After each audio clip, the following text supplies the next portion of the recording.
ગીર સોમનાથથી સૌથી મોટા સમાચાર એ સામે આવી રહ્યા છે। દેવાયત ખબરની બબાલને લઈ જે આખો વિવાદ હતો એ વિવાદને લઈ આ સૌથી મોટા સમાચાર એ સોમનાથથી આવી રહ્યા છે। તાલાલા નજીક માથાકૂટ જે થઈ હતી, જે આખી બબાલ સર્જાઈ હતી, તેના વધુ એક સીસીટીવી સામે આવ્યા છે। ધ્રુવરાજસિંહ ચૌહાણની કાર સીસીટીવીમાં જતાંય નજરે પડી રહી હોવાનું અનુમાન એ લગાવવામાં આવી રહ્યું છે। જો કે એ જ ધ્રુવરાજસિંહની કારની પાછળ એક કાળા કલરની કાર એ પીછો કરતી હોવાનું પણ અનુમાન એ સામે આવી રહ્યું છે। જો કે આ સીસીટીવી વાયરલ થતા જ ખળભળાટ મચ્યો છે। એક સાથે 3 જેટલી કાર એ આખી આ ઘટનાના સીસીટીવીમાં દેખાઈ રહી છે। પહેલી કાર એ બ્લેક કલરની કિયા કાર છે।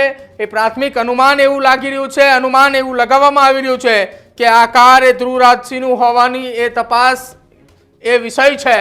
પરંતુ એ જ દરમિયાન થોડી વાર પછી, એટલે કે લગભગ ગણતરીની સેકન્ડો બાદ બ્લેક કલરની બીજી એક કાર ત્યાંથી પસાર થઈ રહી છે અને આ જ પ્રકારની કારનો સિલસિલો અને કાફલો એ આની પહેલાના જે પેટ્રોલ પંપ નજીકના જે સીસીટીવી હતા એ દરમિયાન પણ આ જ પ્રકારની કાર ત્યાંથી નીકળી હોવાનું અનુમાન એ લગાવવામાં આવ્યું હતું।